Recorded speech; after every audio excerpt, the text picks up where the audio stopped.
Well, hello everyone, how are you doing? Long time no see, long time no speak. I'm so excited about this video. The origins of the religion of Western civilization. In the West, we don't seem to have a pantheon. Is it the Norse gods? Nah. Is it the Celtic gods? Nah. There is a lost pantheon missing, which enables us to understand Stonehenge, as we'll explain in this video. And it enables us to understand Satan and what Satan is doing in Western civilization and who this god was. It was a god of the redheads from the East. And this work fully backs up the work of Brian Forster, who discovered genetically that there were massive migrations coming out of the Black Sea, out of the Caucasus, of these red-headed, cone-headed people. These were the conquerors, and it seems their religion was rejected. They did worship a god called Satan. In my Satan video, I found that the only place I could find this god Satan in the current or pre-existing pre-Islamic religion was the Caucasus.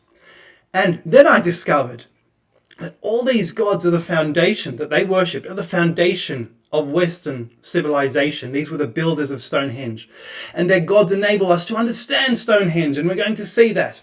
Now we're going to see it very presently. Don't forget to patronize me. As you see, I'm surrounded by junk. I need all your patron money to immediately renovate the front room so I can get rid of all this stuff. Okay, guys, let's get to it. Okay.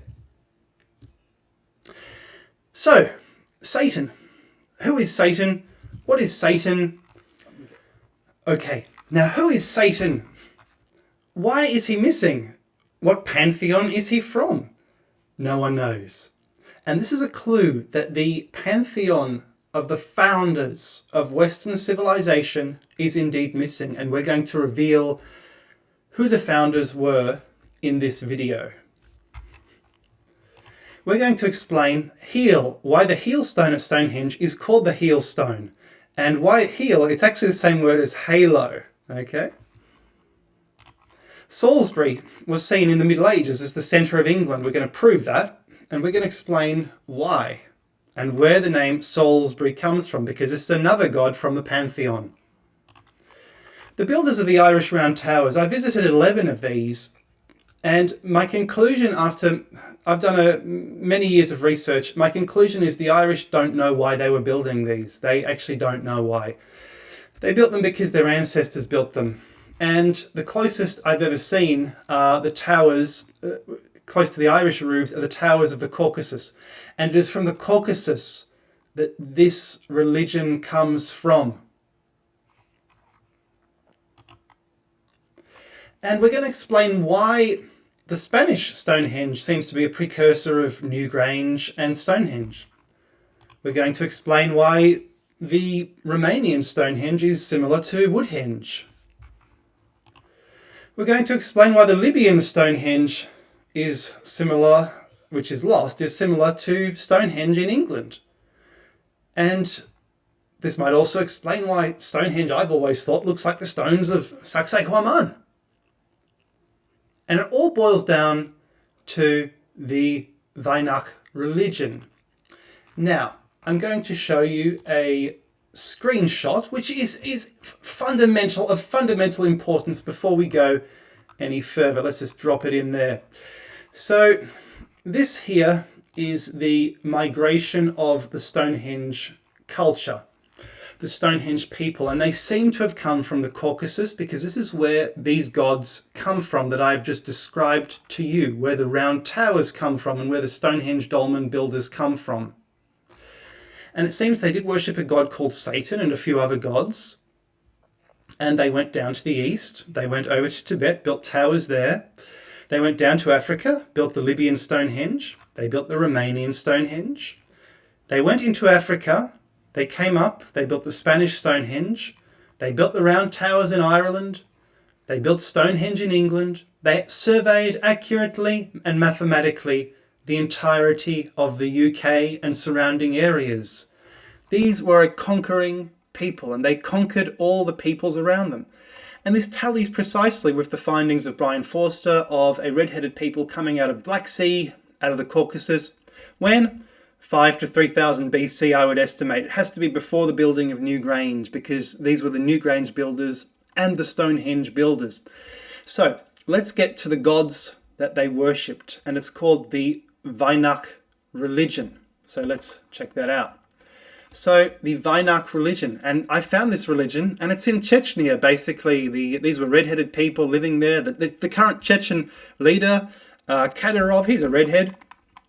Let's look and let's explain these gods, and let's see how this is the foundation. This is the foundation pantheon of Western civilization. And I've always thought, why is the pantheon missing? Why do we just have Norse gods, Celtic gods? Where are the Western gods? Where is Western civilization's gods?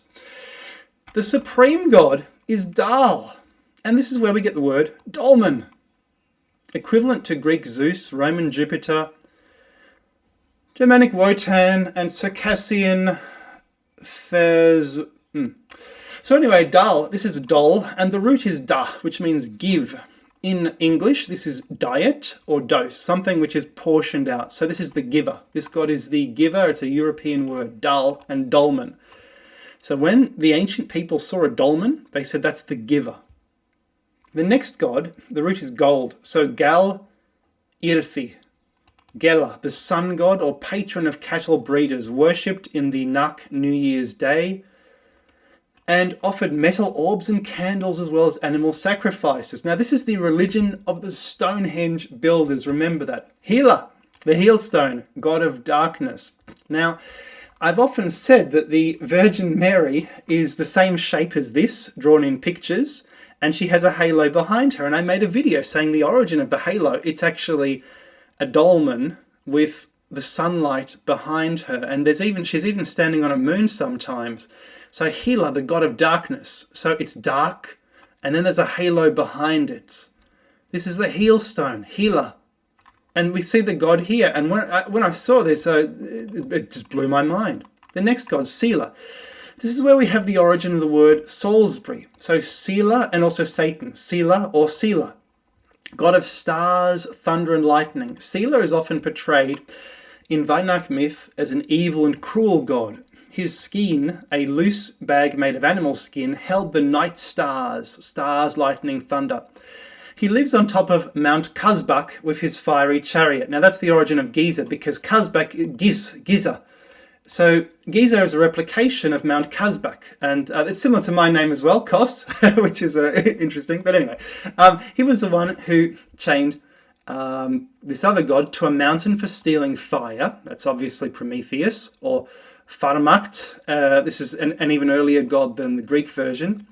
To a mountain for stealing fire, and for this reason on the Wednesday of his month in the old Vainakh calendar it was forbidden to carry embers or ashes. During the era of Christianization in Chechnya and Ingushetia, he was like the Ossetian Vatsila and the Russian Ilya Muromets, identified with the prophet Elijah, thus keeping his status. He is also like Greek Zeus, unable to control his desires for human women. So this is in the Bible as well, isn't it? Much to the dismay of his wife Furki. And one episode with a mortal maiden resulted in the birth of a daughter goddess, Sila Sata. So Satan is the god, the daughter of Sila. And you're going to say, Charles, this isn't in England.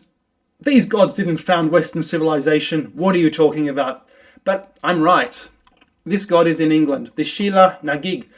And they say, well, this was invented in the 11th century, the 12th century, because that's when it appears in the cathedrals. Well, according to my old professor, there was a 12th century Renaissance, and they finally had the money in the 12th century to build all these churches and to put this into stone form. And a bit adults only, a bit of the C word happening here with this god, but the C word also spouted the word centre. So this is the god of the centre. And Sela, Salisbury, was the centre of England, according to the Matthew Paris map made in the 1200s and based on earlier maps. So what we have here, Adrian's Wall, Scotland, and then here we have a rectangular plain, England. This map might have generated the Atlantis legend shown to the ancient Greeks. And there is a road going north-south from London all the way up to the top, and it goes from east-west, Bristol to... So it actually goes from Bristol to Spalding across. There's a crossway and a north-south way as well. And someone told me, Charles, that's the English flag. And it is. It's the origin of the English flag. Bristol to Spalding, there's Spalding right there. But right in the middle of the whole country is Salisbury. So in the middle we have Salisbury Hill, we have Old Sarum, we have all these great monuments. We have Stonehenge and we have Avebury. All in the middle. And this is why they were placed here. Now, it's not really in the middle of the country. What's going on with this map? Someone told me it's a weird map. You've got London down here in the middle. You've got these other cities up there. What's going on? It's skewed. And I found out what was happening and what the actual problem was. Can I? No, I can't. There we go. So this is what happened. There were two maps. One with London in the middle, and then Bristol to Spalding. And then this map was thus. So a north-south and an east map. And then there was another map, this one here, with the Dukeley line going all the way up to Adrian's Wall. And then another Lee line cutting through, which is related to the St. Michael's line, and with Salisbury in the middle. And an enterprising monk decided to place both these maps together, conflate both north-south roads of two different maps. So he placed London down there and made a north-south map up to Adrian's Wall, and it hasn't worked very well at all. And the implications of this map being held in a monastery show that the monasteries go back to the Stone Ages, and they were writing on this vellum or this type of parchment material for such a long time, for thousands of years. So that's the origin of the map, and that's why Salisbury's in the centre. Now, why place Salisbury in the centre? Why have the Dukeley line going through? And what's the significance of that? Now, surely looking at this map, it would seem that you can bisect England's area perfectly into quadrants, into halves, up to Adrian's Wall. And I plugged this into Google, and I discovered you can do this on Google Earth. You plot the lines, and it gives you the area. And this area up to Adrian's Wall with Stonehenge, Avebury, this area here on the Dukeley Lee alignment is exactly the same area as this area here. In other words, this was a seafaring, migratory people, a master of ships. They knew the whole world. They travelled the whole world. They could easily do it. Now let's get back to their gods, the gods of Western civilization. So that's why, that explains Sheila, why Salisbury's in the centre. It's got the same name. Now, let's get back to it. Sata, this is Satan. The wife or daughter of Sela, according to different versions, a goddess of artisanship and especially female crafts, corresponding to a northwest Caucasian Satanaya. So I found the god Satanaya. It's the only Satan I could find, having looked for Satan everywhere because someone paid me $100 to look for the Satan. Where's Satan? Where does Satan come from? It comes from the Caucasus. And then this god, the conquerors were rejected wherever they went. The redheads were rejected. They were even rejected out of Peru. They had to escape to Easter Island. Did they carry on blood feuds like the Chechens did? Were they hard to get along with? Her face is described as shining like the sun with beauty. She helps pharmacy or pharmaket, the maker. That's where the word pharmacy comes from. Mart, the Egyptian word. That's where the Egyptian word mart, it means math. So this artificer god was a god of mathematics. Steals Sela's fire for the earth's inhabitants by guiding him on the peak of Mount Kazbek. So this is why they made the pyramids shining, the pyramids of Giza. They're shining like the fire which was given by Satan. From Satan, but stolen by the god pharmacy. Mart Sela, so the god Mart, or truth, or maths. God of agriculture and harvest and protector of the weak. Ishtar Dila, so that's Ost, the east. Dala is Da, giving, the giving god of the east. So this is god of life and death, or ruler of the underworld, responsible for punishing the wicked. Molish Gal-Yrthy, that's related to the Slav word for praying. So the one you pray to, the Yard, the god of yards, the war god, brought the Vainakh victory. So this is actually Yahweh. Yrthy, Yahweh. That's another form of Yahweh. Elta, so that's like the high god, it seems, the altitude. God of the hunt, animals. Before Matsil took over his role, the harvest, was blinded in one eye. So he's the same as the god Odin, and the same as, which is Buddha, and the same as the god Horus or Thor. He was blinded in one eye for disobedience to his father, Dila, the giving one. So notice the son is punished by the father with a crucifixion. There's something related to this in ancient mythology. Yrthy, that's another Yahweh or Yard, a minor deity. Damash Yahi, Da, the giver. Mah, Mah, truth, Yrthy, Yahweh, God of wonder, Lord of fate, tiny in size but becomes gigantic when angered. Tusholi, so Da again, the goddess or Thoth, goddess of fertility, a greater protector of her people than her father Dela. She was believed to dwell in the sacred lake of Lake Galaim Am. According to scholars, in earlier beliefs, Tusholi was the dominant deity. People petitioned her for healthy offspring, rich harvests, and thriving herds of cattle. In later times, Tusholi was mainly the object of worship of childless women. She had a holy day, Tusholi's Day, on which women could bring offerings of the horns of deer, red deer, bullets, and candles to her sanctuary to Mount Gal-Yrthy, which non-priests could enter only with explicit permission of the priesthood, and within which it was forbidden to fell her trees. Nowadays, her day is considered Children and Women's Day. The hoopie, known as Tusholi's hen, was considered her bird and could not be hunted except with permission from the high priest and for strictly medicinal purposes. And it goes on and on. And these are all based on Da, the giving god, Nana, Blizzard Mother. It goes on and on and on. Era, is that the goddess of air, patron of eternal timeline. And it goes, here we go, Mosh. So Mosh is evil sister of the sun and moon. This is the swallowing god. Mosh devoured all the other relatives in the sky and now constantly chases her celestial siblings. So this is like Uranus in Greece. Ratu in India, the god that swallows. Eclipses occur on rare occasions when she catches up with them and takes them prisoner. Mosh will consent to release the sun and the moon only after it has been so requested by an innocent firstborn girl. Lord of Rocks, and it goes on and on and on. This is the pantheon of the Stonehenge builders, the lost pantheon of Western civilization that I've always suspected existed, and it exists in the Caucasus. We see their migration routes out of the Caucasus. This explains Dolmen, the giver. This explains the gold god, the sun, healer, the heel stone at Stonehenge, Salisbury, the location of Stonehenge, Sata, Satan, which has been rejected from every place where the redheads visited because they wanted to overthrow these redheads who wore the witches' hats and were later seen as demons and witches who worshipped Satan.